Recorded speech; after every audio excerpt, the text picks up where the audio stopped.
tarde. Que Deus, o nosso Pai, continue a nos envolver, a nos manter em suas doces vibrações de paz. Muito embora a música da Deus seja uma prece, mas as nossas atividades, elas sempre se iniciam com a prece inicial. Nós vamos chamar e pedir ao nosso companheiro Nelman que faça por nós a prece inicial.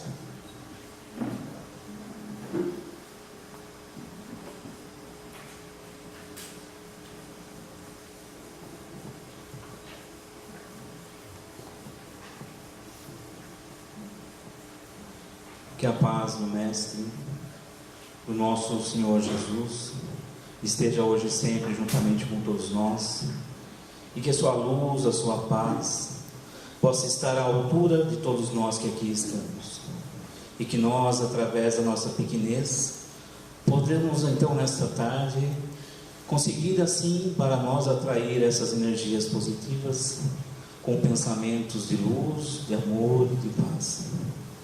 Que nós possamos ser envolvidos, possamos assim, cada um de nós que aqui estamos, poder obter aquilo que pedimos quando aqui nós adentramos.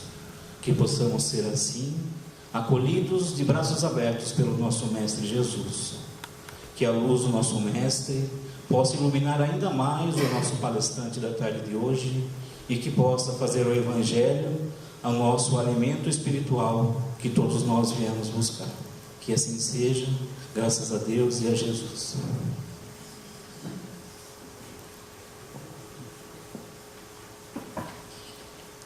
Logo após o primeiro fenômeno realizado por Jesus, as bodas de Caná, quando ele transformou a água em vinho, a notícia correu de boca a ouvido de que o grande Messias havia chegado na terra. Ele devolvia a vista aos cegos, fazia andar os paralíticos, limpava os leprosos, trazia alegria aos corações que estavam desesperançados. A todos atendia, dando nem sempre o que a pessoa desejava, mas o que ela necessitava para a sua caminhada. Viajando por toda a Galileia, a região mais pobre de Israel, Jesus decantou a sua mensagem de amor e de perdão. Outras vezes, esteve na Judeia, a região mais rica, onde os ricos mandatários residiam, e onde também muitas vezes Jesus anunciou as boas novas de alegria. Naquele dia em especial, ele havia saído da cidade de Cafarnaum em direção a Jerusalém. Várias eram as estradas que levavam uma a outra cidade. Jesus passaria por diversas aldeias que os evangelistas não narram o nome delas, mas ao passar por uma daquelas estradas poeirentas, antes de adentrar uma daquelas cidades, eis que de repente o mestre escutou a voz de alguém que lhe chamava: Jesus, tem compaixão de nós. Jesus, tem compaixão de nós.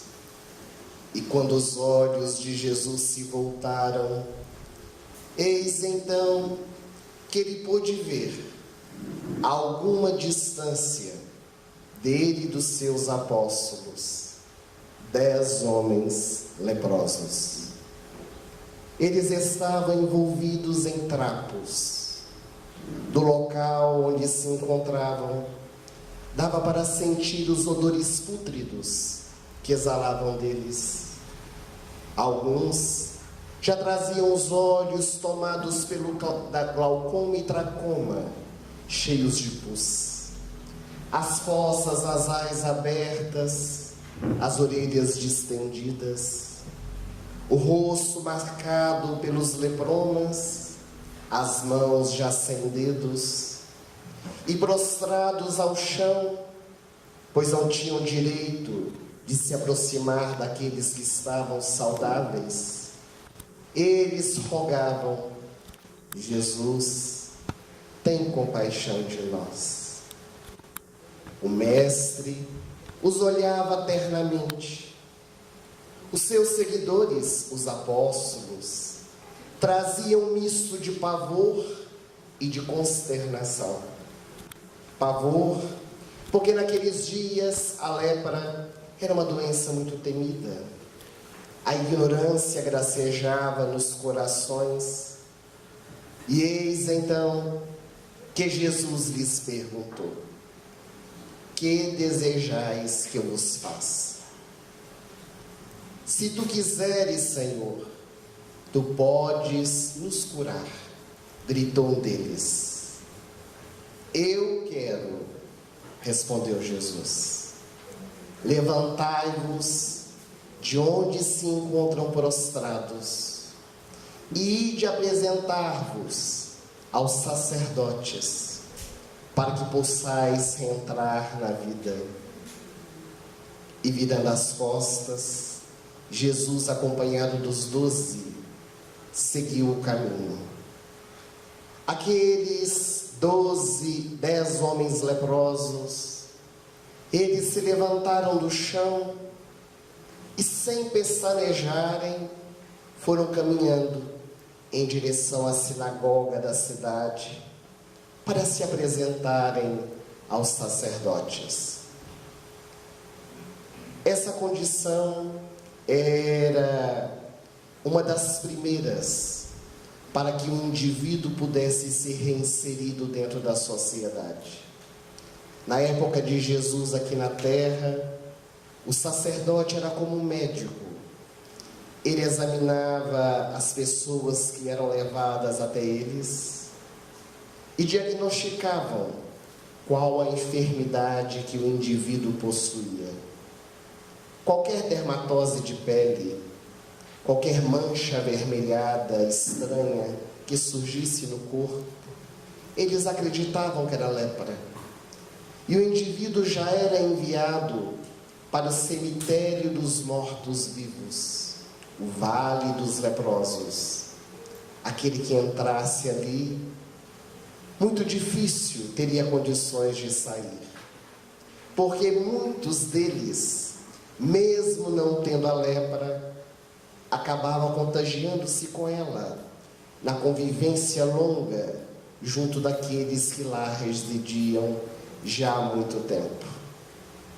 Quando por acaso aquela mancha avermelhada desaparecia, o indivíduo poderia retornar ao sacerdote, para que ele pudesse examinar, e se por acaso realmente fosse constatado que houvera cura, porque em verdade não era lepra, o indivíduo podia voltar ao convívio novamente da sua família. Jesus, sabendo dos preceitos da lei judaica, então pede àqueles leprosos para irem se apresentar aos sacerdotes, para que pudessem reentrar na vida. E de fato eles foram. No caminho, eis que as feridas começaram a cicatrizar. A alegria invadiu o coração daqueles homens. Jamais poderiam imaginar que restabeleceriam a saúde, que aquele homem de Nazaré pudesse realmente trazer-lhes a vida novamente. E exultantes de alegria, eles vão seguindo o caminho para chegarem à sinagoga. Contudo, um deles, tomado pela gratidão, ele resolve voltar. Ele quer falar com aquele homem que lhe oferecera tanto sem lhe pedir nada, com o homem desconhecido que lhe trouxera a alegria de volta para a sua existência. Eis então que deixou os 9 companheiros e veio em direção à estrada, procurando pelo Nazareno. Ele não sabia para onde Jesus havia ido. Demorou algum tempo, para poder encontrá-lo, e ao se deparar comigo, Rabi, eis que o homem curado, prostrado aos pés de Jesus, com a terra em face, ele então diz a Jesus: ó Senhor, aqui estou eu para te agradecer e lhe perguntar o que eu devo fazer. E então Jesus lhe disse: o que manda os preceitos da lei?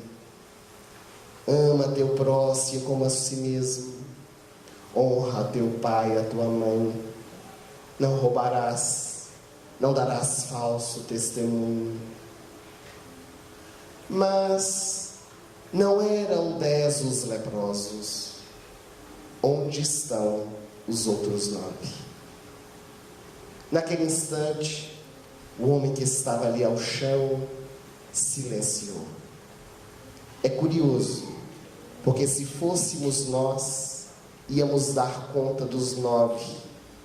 Ah, Senhor, eles são ingratos, não quiseram voltar-te para te agradecer. Mas eu voltei, eu estou aqui para poder te agradecer. Ele não, ele silenciou. Jesus então levantou aquele homem do chão e lhe disse: levanta-te daí, vai, porque a tua fé te curou. E dizem as tradições espirituais que os outros 9 leprosos tiveram a doença novamente. Não porque não regressaram para agradecer a Jesus. Jesus está além do nosso agradecimento. Mas voltaram a ter a enfermidade porque em verdade não se curaram interiormente. Curaram apenas na aparência, mas continuavam trazendo dentro dos seus corações as mazelas que fez com que desabotoasse novamente as pústulas, para que a hanseníase ou a lepra voltasse a aparecer novamente em seus corpos. Nessa tarde em que nós estamos reunidos nessa casa, que nos traz tantas alegrias, onde o seu fundador Jesus Gonçalves trouxe tantos exemplos da sua vida pautada na dignidade, no amor, na dedicação. Nós trouxemos essa passagem do Evangelho de Jesus, a cura dos 10 leprosos, para nós podermos refletir um pouco a respeito das nossas vidas. O Espírito Emmanuel, pela mediunidade incomparável de Francisco Cândido Xavier, no livro Pensamento e Vida, em um capítulo intitulado Saúde, ele vai nos dizer por que é que nós adoecemos.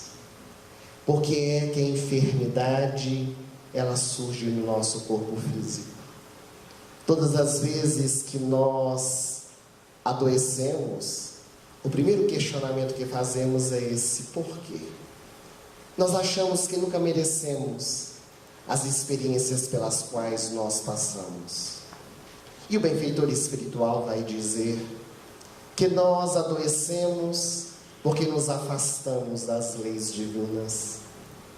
Todas as vezes em que nós transgredimos a lei divina, nós encharcamos o nosso perispírito, que é o elo de ligação do espírito com o corpo físico, de vibrações negativas. Quando desencarnamos ou morremos, levamos conosco essas conquistas, positivas ou negativas. Quando somos convidados a regressar novamente à experiência terrena, o espírito debilitado, por meio do seu perispírito, transfere para o corpo informação, aquelas vibrações negativas, e muitas vezes desenvolve aquilo que nós chamamos de doenças congênitas, aquelas enfermidades que nascem com o indivíduo, algumas outras que surgem no transcorrer da nossa existência. Não estamos dizendo com isso que toda enfermidade pela qual nós passamos tem ligação com o nosso passado. Porque às vezes nós que somos espíritas, nós temos esse veso de querer julgar as pessoas, olhar alguém numa situação em que se encontre e fazer o raio-x dela, querer descobrir por que é que ela nasceu daquela forma, por que ela está passando por aquela experiência. E nós não temos condições de fazer essa avaliação. Cada indivíduo passa pelas experiências que necessita. Alguns realmente estão colhendo os frutos do passado. É a semeadura, conforme diz Jesus, que é livre, mas a colheita que é obrigatória. Mas existem muitos indivíduos que solicitam experiências difíceis e amargas para poderem progredir rapidamente, para ensinarem aqueles que estão à sua volta a sofrerem. E muito embora a primeira vez que nós estejamos visitando este local, temos a certeza que quando nós formos visitar os pavilhões do hospital, convivendo com os nossos irmãos que ali se encontram, nós vamos perfeitamente observar isso. Indivíduos que muito nos ensinarão, que marcados pela enfermidade, vivenciam o estado saudável, trazendo a alegria de viver, muito embora os sofrimentos pelos quais já passaram e ainda estão passando. É por isso que o benfeitor espiritual Emmanuel, ele nos convida a valorizar a nossa existência, a trabalharmos as possibilidades dentro do nosso coração, aproveitando cada experiência que bate à nossa porta, como um mecanismo de nós iluminarmos o nosso ser, para que nos curemos interiormente. Porque a dor, meus amigos, nos traz muitas vezes o aprendizado. A dor une as criaturas. Foi a dor que uniu aqueles 10 homens leprosos que passavam por experiências difíceis e que andaram pelas estradas ermas, mesmo não podendo, porque os leprosos daquela época não podiam sair do vale, a pena de receberem açoites, era assim que mandava a lei. E eles, unidos com o propósito de encontrarem a Jesus, viajam pelas estradas ermas a sol a pino, com o desejo de poder encontrar o médico das nossas almas. É curioso que a cura realizada por Jesus é bem diferente de todas as outras que o Mestre realizou. Porque na maioria dos casos, Jesus, quando se deparava com um doente, ele distendia a mão, ele olhava nos olhos e curava imediatamente. Assim ele fez com o cego de Jericó, com o paralítico de Cafarnaum, também com outros 2 leprosos, que ele lavou as feridas instantaneamente. Mas com aqueles 10 leprosos foi diferente. Com aqueles 10 homens, ele trouxe um outro mecanismo de cura. Ide mostrar-vos aos sacerdotes, para que reentrais na vida. Além de ser uma normativa daquela época, mostrar-se ao sacerdote quando estava curado, a simbologia vai além. Caminhar, ir em direção, fazer alguma coisa. Era necessário que eles caminhassem, que eles meditassem sobre aquela oportunidade que lhes estava sendo conferida. E à medida que iam andando, porque nas nossas andanças que nós nos curamos, as feridas foram sendo cicatrizadas. Até que um deles, apenas um deles, quis retornar. Quis agradecer a oportunidade que a divindade havia lhe concedido. Quantos de nós, na nossa caminhada, somos ingratos? Quantos de nós não sabemos reconhecer as bênçãos que a divindade tem nos oferecido? Quantos de nós alcançamos um desejo, um sonho, um ideal e sequer retornamos na oração para agradecermos a Deus tantas benesses que a vida tem nos oferecido? No entanto, aquele desejou retornar na humildade que lhe era peculiar, prostrando-se aos pés de Jesus e lhe perguntando o que ele devia fazer a partir daquele momento. Segue a lei, segue os ensinamentos da mensagem divina já trazida ao mundo. Em outras palavras, Jesus quis lhe dizer: segue, meu filho, na estrada redentora. Não volte a se equivocar para que coisas piores não lhe sucedam. Valoriza a tua cura, segue adiante. Enquanto os outros 9, que deixaram se envolver pela alegria passageira, aquela que nos traz a vivência fugaz, e logo logo caímos em erros maiores, voltaram a ter a experiência dolorosa novamente. Se nós pudéssemos meditar sobre a cura dos 10 leprosos, nós diríamos que nós podemos também nos colocar no lugar desses 10 homens, desses 10 necessitados que estavam aos pés de Jesus clamando o seu auxílio. Porque de alguma forma todos nós também trazemos as nossas lepras interiores. Daqui a pouco nós vamos visitar irmãos nossos que estão com a doença por fora. E quantos de nós as trazemos por dentro? Quantos de nós estamos marcados por enfermidades mais terríveis do que a hanseníase?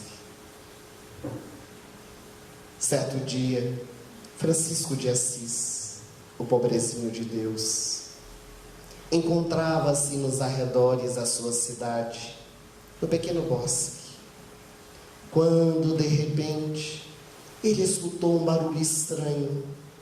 Era o barulho de uma matraca. Era um instrumento usado naquela época pelos leprosos. Um pedaço de madeira com ferro recurvado. Eles batiam e gritavam: imundo, morféia. E as pessoas que tinham muito medo fechavam as janelas e portas das suas casas, e muitas delas deixavam do lado de fora a doação, para que os leprosos pegassem e seguissem adiante. Abrindo apenas um parêntese, nós viemos de uma cidade do interior de Minas Gerais, na época que nós éramos crianças. Nascemos em um lar com berço espírita.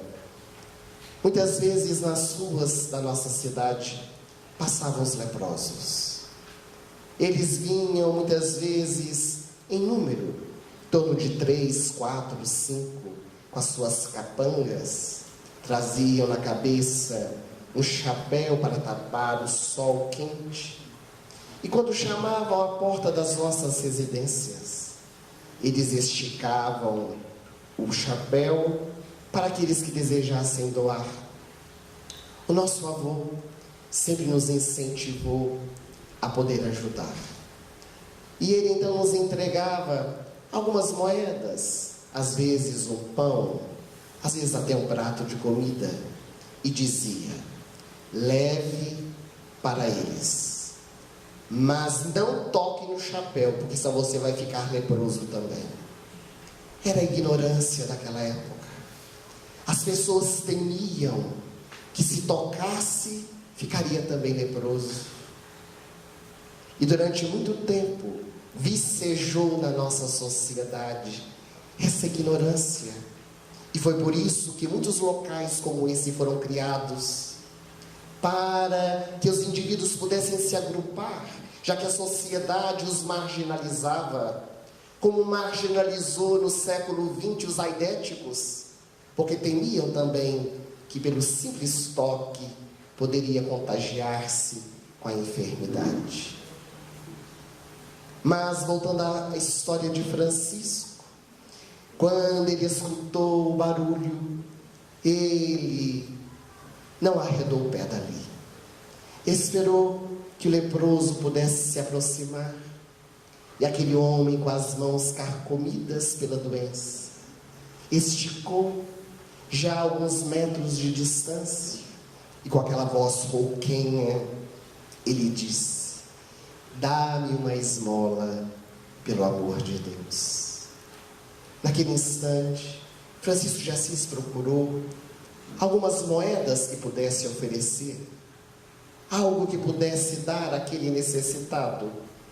Encontrou 2 moedinhas, esticou as suas mãos, deixou cair nas mãos do homem, o desconhecido que ali estava, e virando as costas, ele prosseguiu a estrada poeirenta. Não andou muitos metros, e Francisco teve vontade de olhar para trás. Para trás, eis então que o leproso ainda estava com a mão estendida. Ele queria algo mais do que 2 moedinhas de prata. Francisco, com o coração marcado pela dor, começou a chorar. Era uma alma muito sensível. Retornou aquele irmão que estava com a mão distendida, tirou o capuz que lhe envolvia a face, abraçou com imensa ternura, beijou a sua face. E quando ele abriu seus olhos, diante de Francisco estava Jesus. Era o mestre que ali se encontrava. E Francisco, ajoelhado aos pés de Jesus em prantos: és tu, Senhor, que aqui está. E o mestre desaparece, deixando para Francisco de Assis mais uma mensagem, mais uma lição de vida, da doação de si mesmo. Ao invés de doarmos coisas, que possamos nos oferecer. Nessa tarde, em que nós nos propomos a fazer a visita ao hospital, aos nossos irmãos, muito mais do que levarmos a eles as doações que muitos de nós trouxemos, que nós possamos nos entregar, que nós possamos nos doar e estarmos abertos principalmente para receber, porque temos certeza que neste dia, muito mais do que doar, nós vamos receber. Receber as vibrações amorosas desse lugar que nos acolhe. Receber os exemplos desses homens e mulheres que aqui ainda se encontram. Os exemplos dignificantes de suas vidas, as suas histórias. Não tenhamos pressa em percorrer todas as alas. Não tenhamos curiosidade para ver como eles estão. Mas abramos o nosso coração e a nossa alma para podermos estar verdadeiramente com cada um deles. Escutarmos a sua história, respeitando também o silêncio de cada um, sem fazer questionamentos, sem desejar imiscuir na vida de cada um, trazendo muitas vezes constrangimento. Sejamos aqueles que possamos levar o bálsamo, possamos levar a palavra amiga, tal qual Jesus fez tantas vezes, quando esteve conosco nas estradas da Galileia, cantando a sua mensagem de amor. Por isso, meus amigos, quando nessa tarde nós nos preparamos para o trabalho de visitação, que nós possamos elevar os nossos pensamentos ao mais alto, rogando a Jesus para que possa estar conosco.